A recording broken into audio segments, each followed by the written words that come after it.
গুজরাটের শক্তিপীঠ পাভাগড়ে ভয়ঙ্কর দুর্ঘটনা, পণ্যবাহী রোপওয়ে ছিঁড়ে মৃত 6।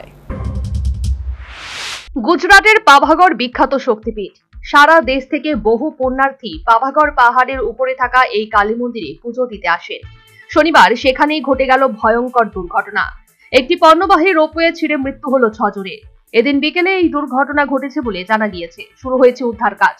পাভাগড় পাহাড়ের উপরে মন্দিরটি রয়েছে প্রায় 800 মিটার উচ্চতায়।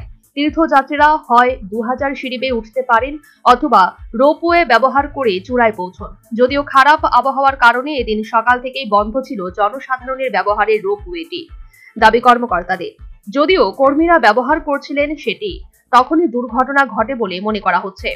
প্রাথমিকভাবে জানা গিয়েছে এদিন বিকেল 3:30 নাগাদ রোপওয়ের দড়ি ছিঁড়ে মাটিতে পড়ে যায়। পঞ্চমহলের কালেক্টর নিশ্চিত করেছেন দুর্ঘটনায় 6 জনের মৃত্যু হয়েছে। এদের মধ্যে 2 জন লিফটম্যান এবং 2 জন সাধারণ কর্মী। বাকিদের পরিচয় এখনো জানা যায়নি। দুর্ঘটনার খবর পাওয়া মাত্রই ঘটনাস্থলে ছুটে যান দমকল এবং পুলিশ কর্মীরা। শুরু হয়েছে উদ্ধার কাজ। কেন দুর্ঘটনা ঘটলো তা খতিয়ে দেখা হচ্ছে। National bureau report, news vanguard.